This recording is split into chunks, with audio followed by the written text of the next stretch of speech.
الله الرحمن الرحيم الحمد لله الذي ليس لقضائه دافع ولا لعطائه مانع الذي حفظتني في المهدي طفلا سبيا ورزقتني من الغضاء لبنا مريا الذي لا إله إلا الله إلها واحدا أحدا فردا سمدا قيوما ولم يتخذ صاحبة ولا ولدا أرسل رسوله بالهدى ودين الحق ليظهره على الدين كله ولو كره المشركون والصلاة والسلام على الإمام القبلتين والنبي الحرمين أفضل الثقلين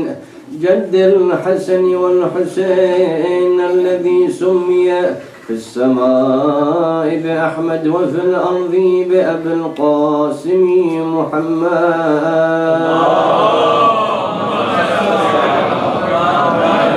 وعلى آله الطيبين الطاهرين الذين كلامهم نور وأمرهم رشد ووصيتهم التقوى وفعلهم الخير وعادتهم الإحسان وسجيتهم الكرم لا سيما على الإمام المنتظر والحجة الثاني عشر اللهم أجل لوليك الفرج قال رسول الله صلى الله عليه وآله وسلم لو كان العقل رجلا لكان الحسن صلوا على محمد وعلى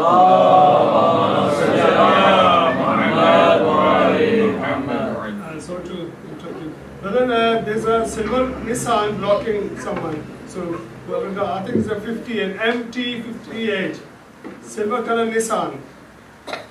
If sister side anyone has the car silver color 58, right? صلوا على محمد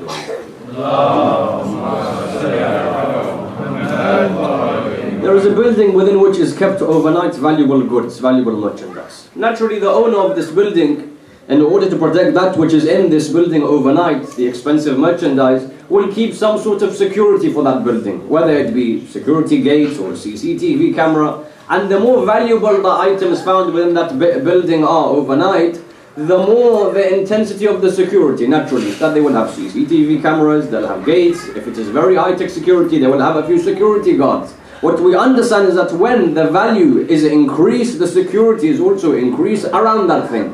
We are told the human being, Allah subhanahu wa ta'ala values the religion and the deen and the iman of the human being to such an extent that in the same way Allah subhanahu wa ta'ala created certain ways of security for the human being to prevent the human being from committing acts of disobedience to Allah subhanahu wa ta'ala. So in the way that I have this building and it has the gates and the CCTV camera and it has the security guard and the alarm, Allah subhanahu wa ta'ala said that when I created the human being, I also created certain ways within which the human being could be protected from performing acts of disobedience to Allah subhanahu wa ta'ala. One of those, for example, was called the fitrah. The fitrah was the innate nature of the human being, placed within every single person, as the Quran says, فِطْرَةَ اللَّهِ الَّتِي فَطَرَ النَّاسَ عَلَيْهَا لَا تَبْدِيلَ لِخَلْقِ اللَّهِ ذَلِكَ الدِّينُ الْقَيِّمُ. And this was there to protect the human being and take the human being towards Allah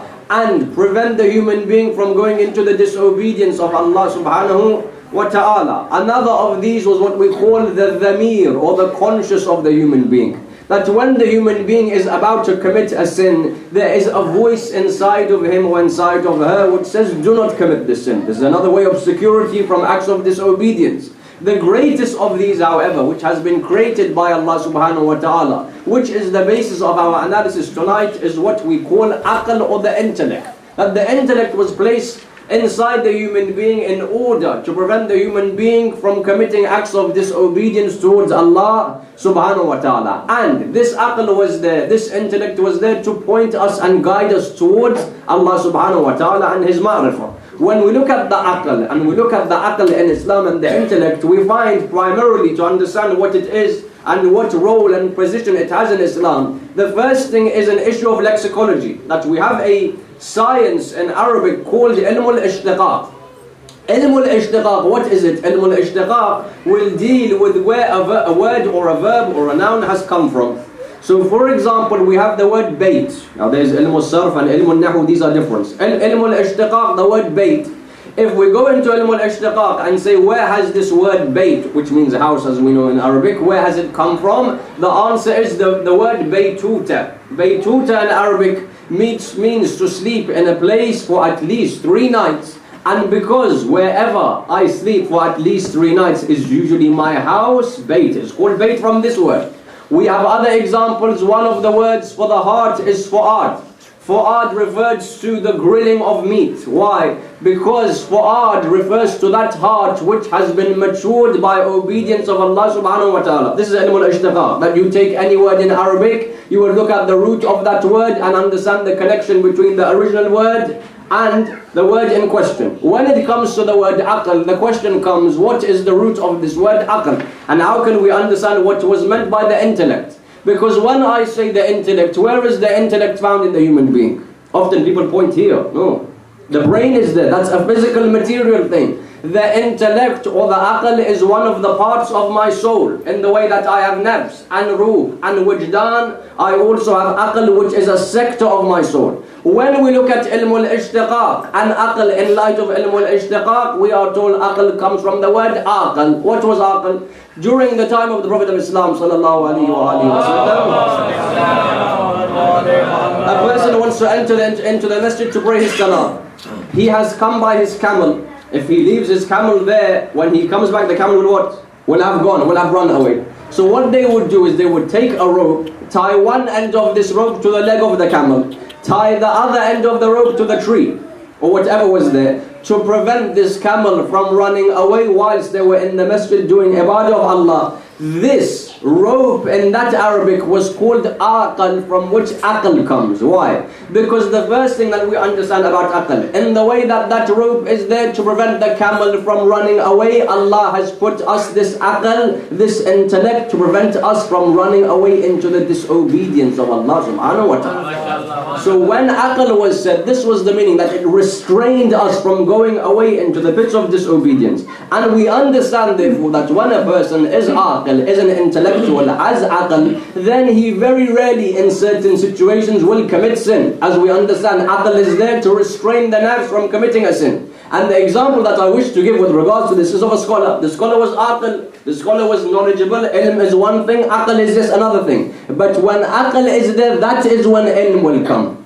Ilm cannot come when aql is not there. This scholar by the name of Mullah Naraqi, rahmatullahi alayhi, who is the author of the book Jami' al-Sa'adat and Akhlaq, Mullah Naraqi became so famous because of this book. 2 volumes on ethics, Akhlaq. When he wrote this book, he became so famous, it spread across all of the world. Mullah Naraqi decides one day to travel from Iraq in Iran to go to Najf al-Ashraf for the ziyarah of Amir al-Mu'mineen salawatullahi wa salamu alayhi. Now there's a saying in Arabic, al-qadim yuzar wa la yazur. A person has traveled from Najaf to Qum, for example. That person is a traveler. A traveler will be visited, he does not himself visit. So even if today, if you look in the eyes of the ulama, someone comes to Qum, for example, or someone goes to Najaf, that person is a visitor in that city. All of the ulama, when they know that person has come into that city, because that person is a traveler, they will come and visit him first. It's not for the traveler, he doesn't know where he is, he doesn't even live here. You have to come and visit him. After you have visited him once, what is the etiquette? So for example, a scholar came to Qum from Najaf. All of the ulama, big ulama, came to visit him in Qum. Now, because they have done the effort to come and visit him, it is his etiquette now to at least visit them once in their office or in their house. And this happens still today. So the issue is, al-qadim yuzar wa la yazur. You have to do ziyarah of the person that has come. Mullah Naraqi, Marja of Taqleed, great alim. This word mullah, by the way, people get confused. Mullah has many different translations. In Farsi, one translation. In Arabic, one translation. Maybe in Urdu, another translation. In that time, where he lived, mullah meant Ayatullah Uzma. So Ayatullah Uzma and Naraqi. He comes from Naraq to Najaf al-Ashraf wa ziyarah. He's there, let's say, for 6 weeks. Because people know of his name, have read his book, he is very famous in the Shia world. All of the big maraji of Najaf al-Ashraf, even Karbala, come to visit Mullah Naraqi, Ayatollah Naraqi. There is one scholar that lives there, a very big marja of taqleed, by the name of Ayatollah Mehdi Bahr al-Ulum, who you have heard of. Ayatollah Mehdi Bahr al-Ulum is that person. He was asked, is it possible to see Sahib al-Asri wa Zaman? He says, what do you mean it is possible? This chest has hugged Sahib al-Asri wa Zaman. This is Mehdi Bahr al-Ulum. Mehdi Bahr al-Ulum, Marja of Taqleed, great scholar, Sahib Karamat. He is also in Najaf al-Ashraf. The first week that Mullah Naraqi comes, all of the Maraji come to visit him except for Mehdi Bahr al-Ulum. Imagine if this happened, a Marja of Taqleed from Najaf goes to Qum. All of the Maraji come to visit him except for one. The greatest of all of those Maraji. What's going on? Why did he not come? So Mullah Naraqi, he receives all of his guests. After a while he thinks, Mehdi Bahr al-Ulum should have come to visit me. But this person, as I said, is aqil. An aqil person is rational. An aqil person does not go to disobedience of Allah. This person, Ayatollah Bahr al-Ulum, has not come to visit me, it's okay. I will go to visit him. Maybe he's busy with dars and tahqiq and research, I will go to visit him. So Mullah Naraqi, despite the etiquette, is opposite. He went all the way from his house to the office of Bahr al-Ulum. He knocks on the door. Who is there? Naraqi. Come inside. He says, I entered inside. Mehdi Bahr al-Ulum was sitting there. He barely got up. I sat on the side. They gave me tea. He's basically looking at the opposite direction. So he's not giving me the respect. I'm asking him questions, giving me very short answers. So people around me are thinking, why is this happening? Mehdi Bahr al-Ulum normally is very good with the people. Today he's disrespecting this big marja of taqleed. Again I said, aql restrains a person from going and following his nafs. Mullah Naraqi says, I sat there, I was disrespected slightly with his character, we left. As I left, the people around me, they said, Shaykh, how disrespected were you today? No, it's alright, aql. He said, no, maybe he has had some problems with his family or something, he's not in the right state of mind, I can't judge him. He goes back. Now what is the situation? The situation is he has come as a traveler. Bahr al-Ulum has not come to visit him. He has gone to visit Bahr al-Ulum. Now at least the etiquette is that Bahr al-Ulum should come and return the visit at least once. Naturally. MashaAllah. They waited 2 weeks.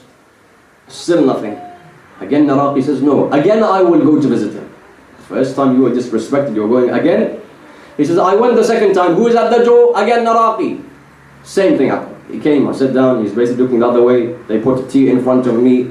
How are you? Yes, okay. Very short answers, I left. You were disrespected today. If it was someone who was not aqil, what would they do? Straight away ghiba of that person. Straight away Facebook that person. Twitter, and do all types of statements and videos about that person. Naraqi is aqil. Second time, now what is the situation? I have visited him twice, at least once, come and return the visit. His last day in Najaf al-Ashraf, not one visit from Mehdi Bahr al-Ulum. He says, before I go, he is such a great scholar. I don't know what's happening. He's such a great scholar, I will go to visit him at least once.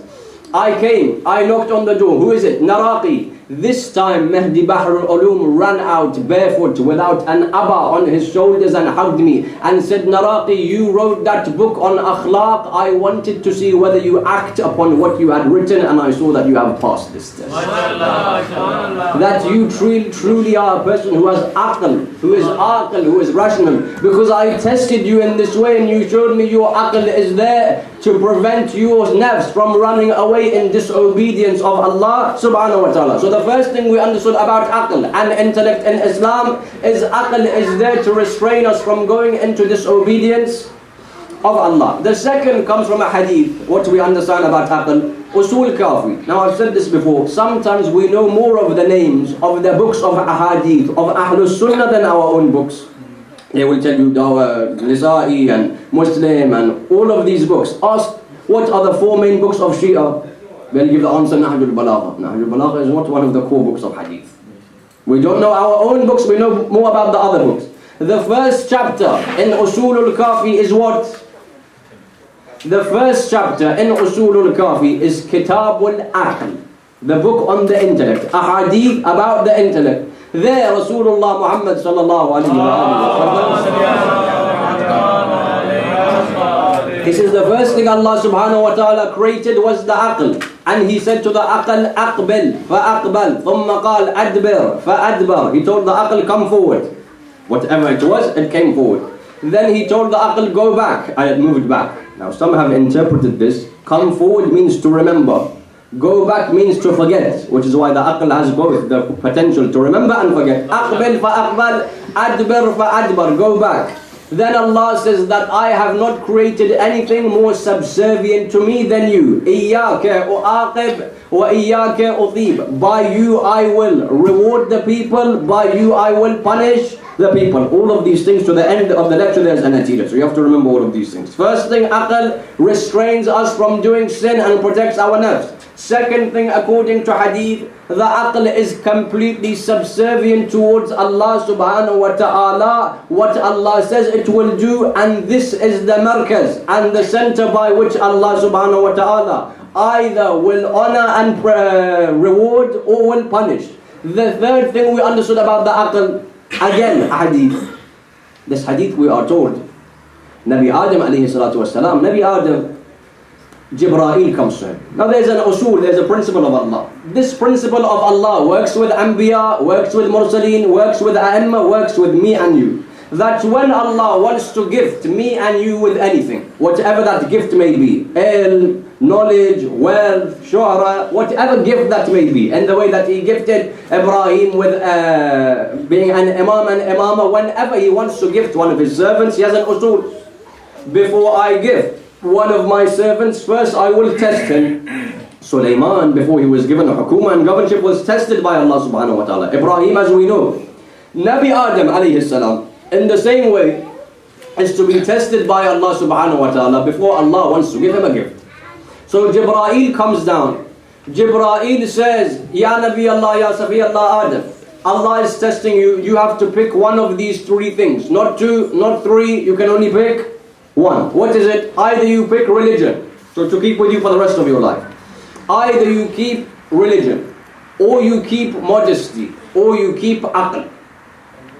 Any one of us, this is put in front of us, what do we choose? Religion. Religion is religion. It's the difference between me being a kafir and a mu'min. Either you choose aql, or religion, or modesty. So Nabi Adam looks at all of those three. If it was me, yes, religion, take religion. He says, I choose aql. I choose intellect. Jibreel says, I then told religion and modesty go away. Adam salamullah alayhi has chosen aql. Both of them replied, where can we go? We have been told by Allah, wherever you are found, you should, wherever aql is found, you should be found with that person. MashaAllah, MashaAllah. That if a person has aql, therefore naturally he will be a religious individual, and naturally there will be haya and modesty within that person's character. What we understood therefore is the aql prevents us from going to disobedience. Aql is completely subservient. Where aql is found, religion is found. But we also understand that whenever Allah has given a ni'mah and a bounty to anyone, that ni'mah can be used in an incorrect way. So for example, someone is given ilm, this is a bounty. How can this ilm have a negative impact? If this ilm then leads to takabbur and arrogance of that person, this is a bounty that has caused a negative impact. Allah has given the bounty of wealth. If someone becomes very greedy and bakhil as well with this wealth, then this is a negative impact from a bounty of Allah. In the same way, aql is a great bounty. According to a hadith, the greatest bounty that a person was given was this aql. Insan, the greatest bounty. However, this aql can also have a negative impact. Why? Some people ask, Muawiyah, was he aql? Muawiyah, was he an intelligent person? When the aql becomes deviated, that's when you get people like Muawiyah. That you can't call Muawiyah aql and an intellectual, someone with rationale. You can say that his aql was deviated in such a way that we call it sly, not intellect. A person who is sly. You have, for example, with regards to Muawiyah and Amir al-Mu'min salawatullah wa salamu alayhi,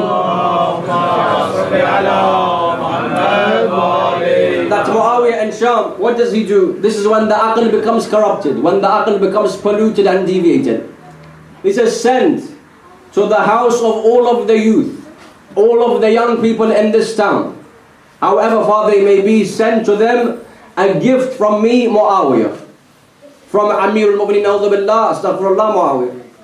So all of them were sent. What was the gift? A goat, or 3 goats. Now when you have a goat, what is the benefit? It will give you milk, you can do many things with that. All of these households, especially those with young people and youth, were given this as a gift from the Amir. They were given this as a gift from Muawiyah. The next day, when it came after 1 week, let's say, when they became attached, they became used to this animal. After 1 week, Muawiyah then tells those same people, go at midnight and take all of those goats that you gave them back. So 1 week before, in the daytime, in front of people, give them these goats and say, Amir Muawiyah has given and gifted these goats for you, for your livelihood, for your stock, whatever you want to do. Sell it, eat it, whatever. After 1 week, go in the night time and take all of them back, without them knowing. Right enough, they took all of them back. All of these people come to the palace of Muawiyah. Oh our king, oh our Amir, you had gifted these, you took them back. He says, don't you know? I gifted them to you. Ali ibn Abi Talib took them back away from you without even asking. When you find people then having hatred for Imam Ali, why is it? Because when the aql becomes deviated and deviant and polluted, the result is Muawiyah bin Abi Sufyan. That the aql is a ni'mah of Allah subhanahu wa ta'ala. But if the aql is overused in this way, what is the result? The result is that a person becomes like Muawiyah. What if the aql is not used? What if the aql, which is a ni'mah of Allah, is not utilized by the human being? Maybe you have heard of a group which was there, let's say 500 years ago, by the name of Akhbari. Akhbari, which is a group of fiqh. Of course, they are followers of Ahlul Bayt, alayhim as-salam, no doubt. But they did not use the aql. Akhbari, this word akhbar comes from the word khabar. Khabar means what? Okay, news in current Arabic. Actually, khabar means hadith. There's a book, Uyun Akhbar al-Rida. Akhbar, hadith, ahadith. These akhbaris, why were they called akhbari? Take any book of hadith. Usul Kafi, Man La Ya'daru al-Faqih of Shaykh Saduq, Ta'dhib, Istibsar, Wasail was written for this reason. Allah Majesty compiled Bihar for this reason. Take any book of hadith. Open it. You want to look at khums, you want to look at zakat, any issue, salah, open the bab of salah, chapter of salah. Read the hadith, act upon it without thinking about it twice. In other words, don't use your aql to use aql in fiqh and jurisprudence according to the akhbaris wa Arab. So some of their practices, during the time, for example, during the time and life of Imam Ja'far al-Sadiq, when the Imam's son Ismail passes away, from which we have the Ismaili sect to follow that Ismail was the Imam. When Ismail passes away, on the coffin, on the kafan, Imam Salamullah Ali wrote, Ismail yashhad annaka la ilaha illallah. Ismail bear witnesses that you, Ya Allah, there is no God but you. So they read this hadith. No aql. We're not allowed to think on anything. We're not allowed to ponder on anything. When they saw this, Ayatollah Wahid Bahbahani says that they would write this same statement on every single one of their kafans. So for example, Ali passes away, Ismail yashhad annaka la ilaha illallah. Why the hadith? Or there was one hadith, a person comes to one of the imams, I have a problem with my throat. For example, whatever the illness was. The imam gave the reply, okay, drink cold water. That's the hadith. We're not allowed to think. Whenever a person had any ailment, whatever it may be, they'd say drink cold water. I said, no, look, each hadith has a specific time when it was used. Each hadith was there for a specific purpose. These akhbaris were those that did not utilize this aql. And of course then later Ayatollah Wahid Bahbahani explained to them and they converted towards the usuli trend, but these were those that didn't utilize. The Quran itself says, لَوْ كُنَّا نَسْمَأُ أَوْ نَعْقِلُ مَا كُنَّا مِنْ أَصْحَابِ السَّعِيرِ. If we had listened and used our intellect, we would not be of those of the hellfire. In other words, Quran is saying aql is there to prevent a person from going into the disobedience of Allah subhanahu wa ta'ala. What we understand, therefore, is that this aql has many great benefits in the eyes of the human being, but also it can have many disadvantages. One of the greatest disadvantages, when the aql is not used in the correct way is what we call the opposite of aql. The opposite of this is jahl, is ignorance. Because we are told there are two types of ignorant people. One is called al-jahl al-basit or al-jahil al-basit. The other is called jahil al-murakkab. Jahil basit, I know, I don't know. You ask me about astronomy, about something like that, I know, I don't know. Jahil murakkab, no, I don't know that I don't know. The reason for fasad in any community, in any country, in any political situation, in any society is jahil murakkab. That I don't even know, that I'm unaware and jahil of a certain thing. A person who has aql, he may not be aware of a certain thing, but he will be aware that he is not aware of that thing. That's why we have, for example, Sheikh Mufid is sitting in dars. Now the dars, Ba'ath Kharij and these type of things are given on mimbar normally. Sometimes people sit on the floor, on a chair. But often they sit on the mimbar to teach the mujtahideen. Why? So that people can see.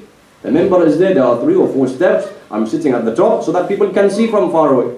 Sheikh Mufid, who lived in Baghdad, he had so many scholars in his lessons that they had to build the mimbar very high. Very high, many steps, 20 steps for example. He's sitting there. The dars is going on. Now it's a public dars. Anyone who wants to come can come in. A person enters in, says, Ya Sheikh, I want to interrupt in front of everyone. Sheikh is sitting right at the top on the mimbar talking about fiqh. This person comes in, I want to interrupt. He says, yes, I have a question. He asks the question. Sheikh Mufid in front of everyone who knows that he doesn't know. He says, I don't know. In front of everyone, I'm mujtahid, I'm marj of taqleed, I have no idea. That person says, but your mimbar is so high and you have no idea. He says, if this mimbar was built and its height was in relation to what I don't know, it would reach the heavens and the skies. Marja of taqleed realizes I'm a very small drop in the ocean. That's when someone is aqil. But when someone says I'm alim and I'm aware, or when someone does not know that he doesn't know, this is when there are issues in society. What we understood therefore is number one, aql is there to prevent us from going into and following our nafs and going into disobedience of Allah subhanahu wa ta'ala. Number two, aql is completely subservient. Whatever Allah says it will do, and Allah rewards and punishes based on this aql. Number three, wherever aql is found, religion is found. Now let me tell you a hadith. قال رسول الله صلى الله عليه وآله.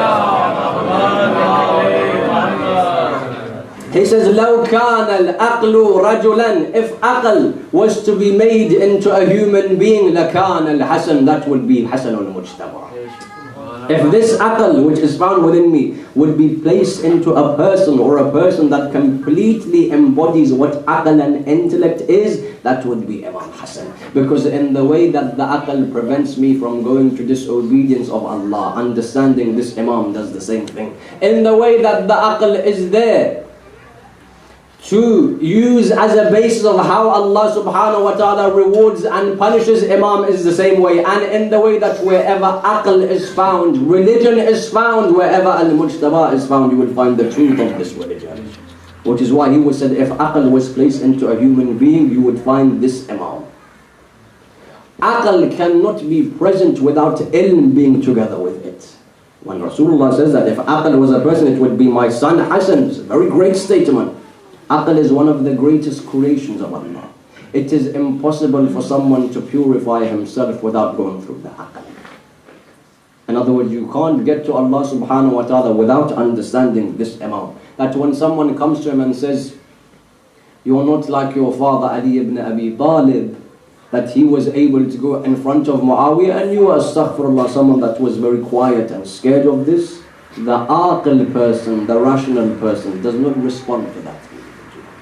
When this Imam has 40,000 people around him, followers ready to fight with him against Muawiyah, and then there is one situation where Imam Hussein says, we were in the tent, 5 or 6 people remained. He was ambushed by his followers to such an extent that there was some sort of tool placed into his leg. The wound was so bad that I could see the bone and flesh of Al-Mujtaba. This Imam, how madloom is this Imam? He has all of these 40,000 at one point. 40,000 people at one point, and finally at that moment 5 or 6. He falls on the ground. He is injured in all of this way. But this person is aqil. This person, his decisions are based on his intellect and nothing else. And wherever aql is found, naturally you will find ilm and knowledge. People are too busy speaking about, oh, the divorces of Imam Hassan Mujtaba. Okay, forget about the divorces. Forget about the myth of those divorces. We have proved that those divorces are complete myths by Muawiyah and others to try and lower the Imam. What about the fada'il of that Imam? The virtues of that Imam? That there is one hadith which says, in Masjid al-Nabawi, Rasulullah sallallahu alayhi wa sallam is sitting on member. All of the masjid is full with believers after salah wanting to ask him questions. This is at that period of time when Imam Hussein has not been born, but Imam Mujtaba has been born. Of course, there's very little time between them. Imam Mujtaba is a few months old. He is sitting on the lap of Rasulullah. Now sometimes a person will enter into the crowd and he has a certain aura, a certain personality that we have never seen him before, but people make way for that person. Or people realize this person is someone special, a person of Allah subhanahu wa ta'ala, a man of God. The whole masjid is full. A person enters in, as soon as people see that person, they make way and they allow him come right to the front. He says, Ya Rasulullah, as usual I have questions. Prophet of Islam says, today you will not ask me, you will ask this son of mine who is a few months old. Someone, you went to Marja of Taqleed, he said, ask my son, never come back there again. You change Taqleed, you do all types of things. This person says, I came in, I wanted to ask him questions in front of everyone, old man. He says, ask this son of mine. I asked 9, 10, all of my questions, and I was satisfied. As I was about to leave, Rasulullah said, oh individual, oh my brother, I have a question. He says, yes. How did you find the answers of my child? He says, Ya Rasulullah, there was no difference between your answers and his answers. SubhanAllah. When this person left, people, Rasulullah says, go outside and follow that person. When they came out to follow him, they said he had disappeared. Ya Rasulullah, this happened. Who was that? He said, that was my brother Nabiullah Khidr. Now I say this in Quran. Khidr is the teacher of Musa. Khidr is the teacher of Musa. The teacher of Khidr is Hassan al-Mujtaba. That Musa, Kalimullah, who is Ulul Azm, his teacher is Khidr. And when Khidr wants to gain ilm, he gains it from Aynul Aql, Hassan al-Mujtaba. This is that Imam. Every single thing he did in his life was based on this intellect. But this is that Imam, when we look especially of the Imam of Baqi. What is so difficult about the Imam of Baqi? There were certain scholars, they say they were, at that time when you could basically go right near Baqi, right near the Imams. A scholar says there was an Iranian group there, and there was a sheikh, Iranian sheikh. We were also there. The Iranian sheikh said, no one touch the grave. And to think this is what Wahhabis say. Wahhabis say don't touch the grave. I said why? That sheikh then explained it. He says, because there is nothing left on this grave but the dust on this grave. If everyone touches it, even that will be removed. There is nothing left on these graves. If you keep touching it, you will destroy even what is there. How madloom are those a'imma? That alhamdulillah we have the dome of Mashhad of Imam Rada alayhi salam.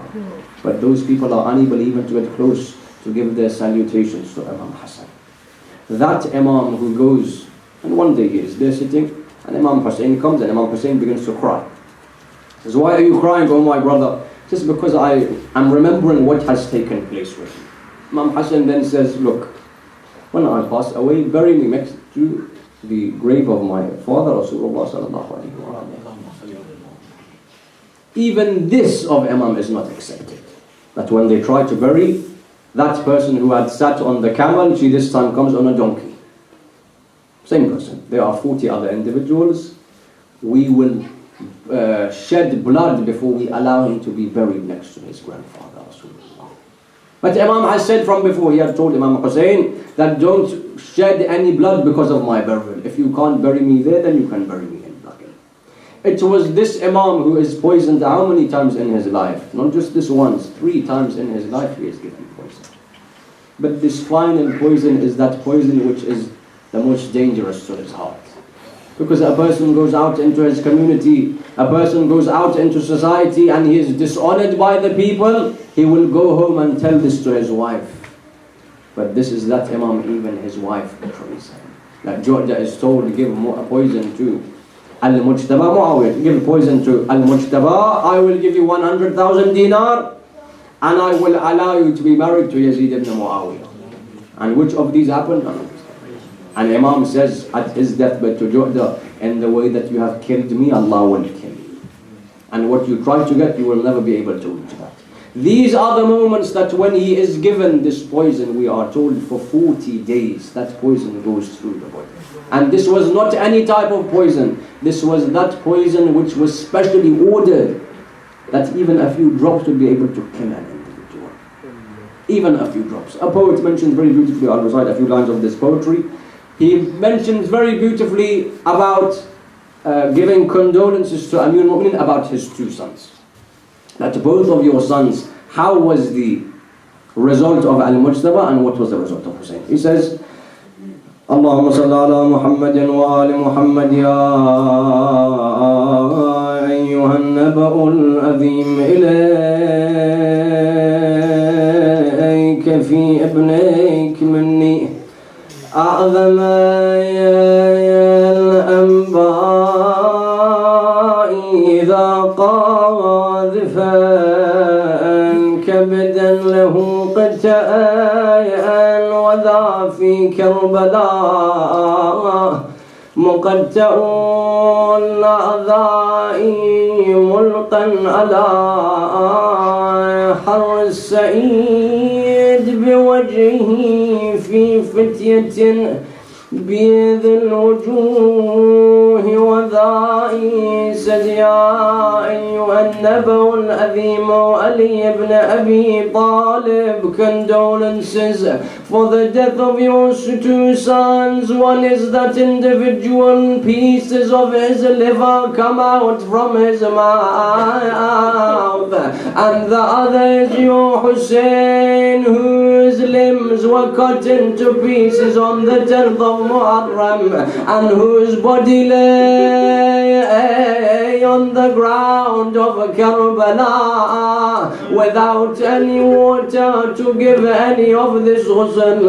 Imam Hussein says, my brother Al-Mujtaba was on his deathbed as the poison had gone through his body, and when Ju'da first gave the poison, Imam looks at Ju'da. Ju'da says, I want to flee without seeing Zainab al-Kubra. Imam Hassan says, leave from this door so that you do not have to see my sister.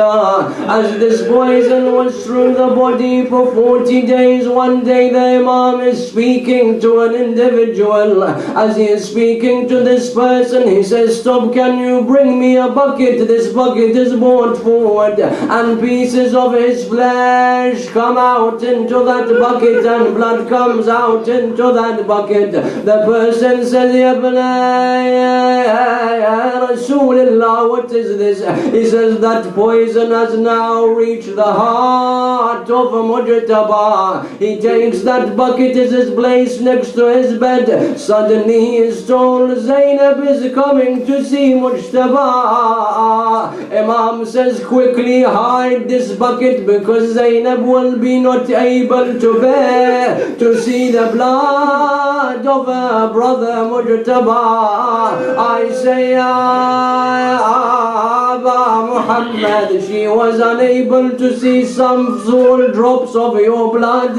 How did she see the head of Aba Abdullah and the body of Aba Abdullah? You're saying, as the Ruh leaves the body of Imam Mujtaba, he gives his last wasiyah. Imam Hussein says, we took place in the burial, we did the takfeen and the taghsil and the ghusl and the kafan, and we prepared this coffin. And what type of coffin was the coffin of Mujtaba? Zainab and al-Kulthum says, we were watching as this coffin comes out, and this is the only coffin that came out and then entered back into the house. That when this coffin comes out, it is covered in white, but but when it comes back in, Zainab says, I saw it was covered in arrows.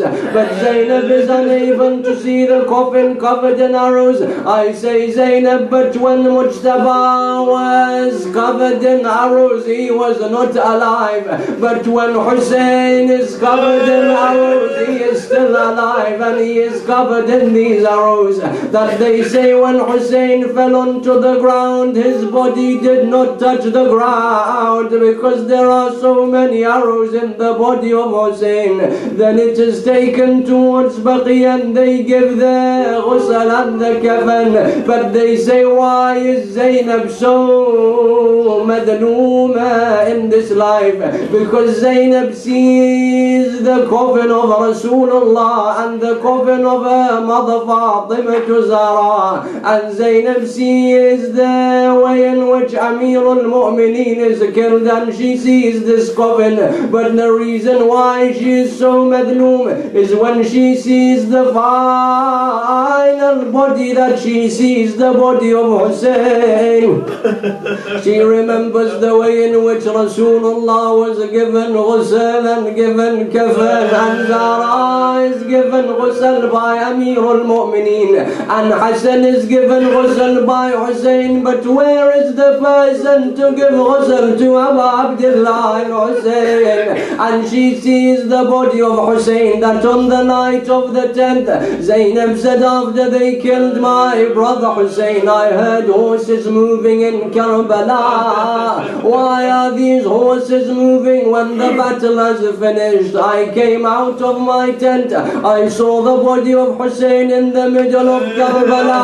Umar ibn Sa'd says, all of the horsemen in Karbala trampled this body of Hussein, and I saw as the horses from the west went to the east of Karbala, and the horses from the east went to the west. She says, I looked towards Medina. I said, Assalamu alayka ya Rasul Allah, Salla alayk Malik as-sama, hadha Husaynuka bil-ara, madbuh min al-qafa ila al-qafa.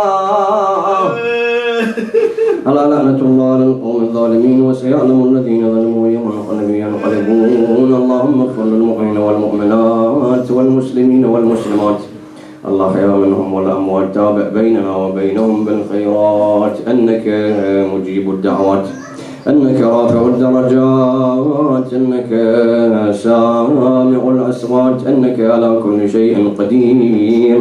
إلهي بالحسين الوجيح وجده وأبيه وأمه وأخيه وتسعة المعصومين من ذريته وبني، اغفر لأوليائنا وكف عنا أعداءنا واشغلهم عن أذانا، وأذر كلمة الحق واجعلها العليا، وأجهذ كلمة الباطل واجعلها السفلى، إنك على كل شيء قدير.